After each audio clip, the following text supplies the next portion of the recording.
Certa ocasião questionaram ao Senhor Jesus por que os seus discípulos não jejuavam. E Nosso Senhor disse que era apenas uma questão de tempo. Ele falou não apenas o que eles fariam, jejuariam, ele disse não apenas quando, mas ele deixou nas entrelinhas a insinuação até mesmo de por que deveriam fazer. Esse é um assunto importante para todo discípulo de Jesus e é o ponto da nossa reflexão hoje. Fique comigo, nos próximos minutos nós vamos entender um pouco melhor os efeitos do jejum.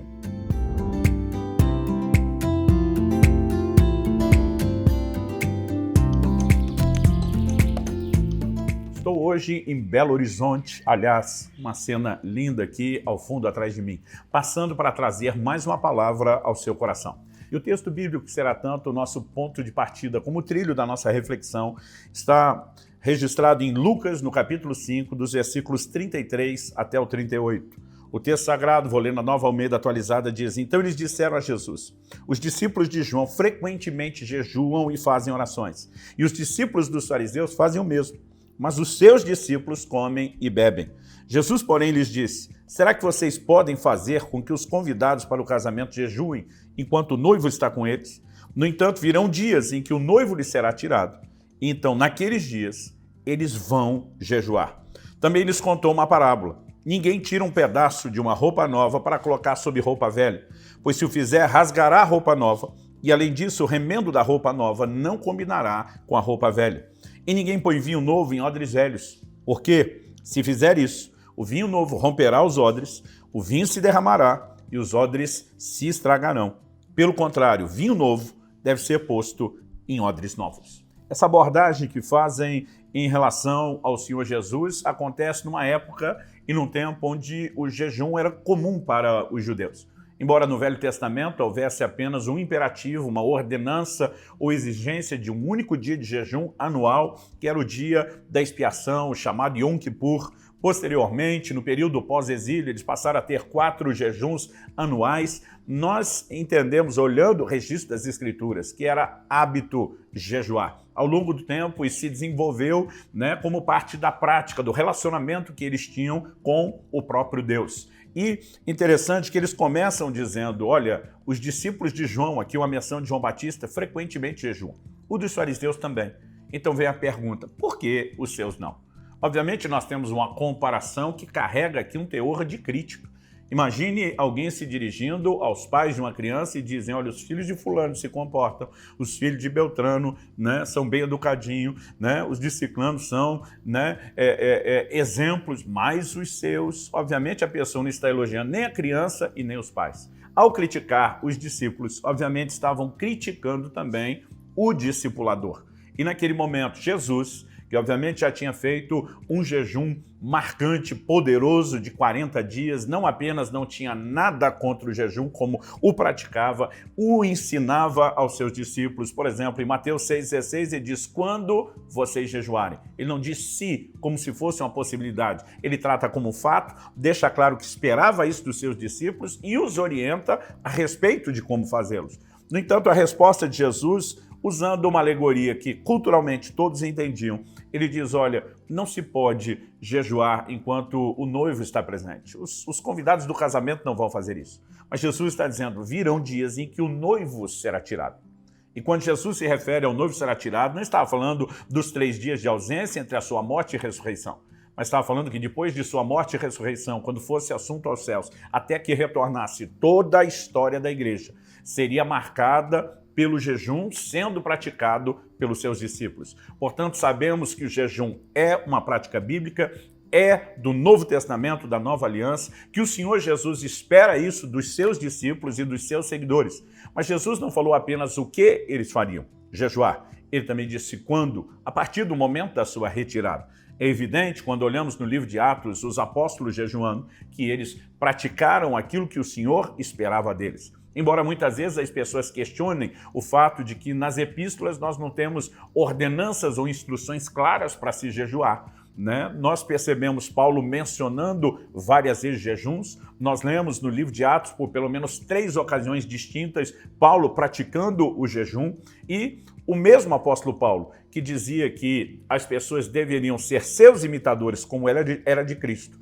Obviamente nós sabemos que Cristo jejuou, Paulo jejuou imitando Cristo e esperava que nós o jejuássemos. Então, embora não haja nenhum imperativo específico sobre o jejum, não há nada nem que substitua a ordenança de Jesus e nem que possa nos levar a pensar de forma contrária. Mas mais importante entender o jejum, que era o que eles fariam e quando fariam, nós percebemos que é uma insinuação ou um apontamento indireto do porquê o jejum seria necessário.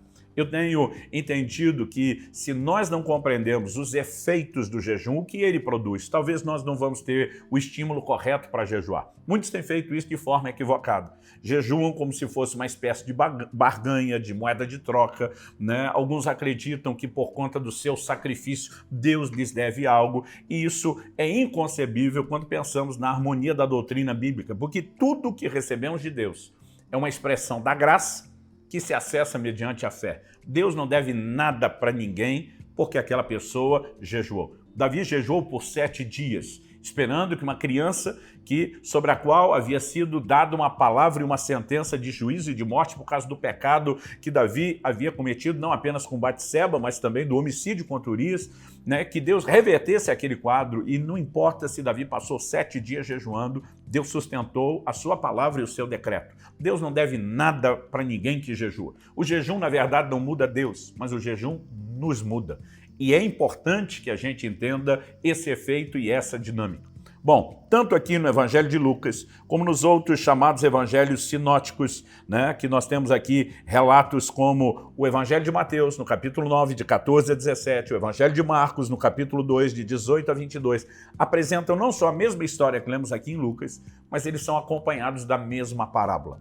Qual é a parábola? Jesus apresenta 2 cenários, na verdade 2 alegorias. No verso 36, ele começa dizendo: ninguém tira um pedaço de uma roupa nova para colocar sobre roupa velha, pois se o fizer, rasgará a roupa nova, e além disso, o remendo da roupa nova não combinará com a roupa velha.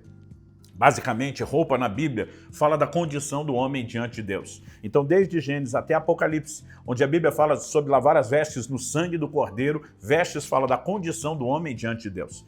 Então, o que Jesus está dizendo é que a proposta do Evangelho oferece ao homem uma nova condição.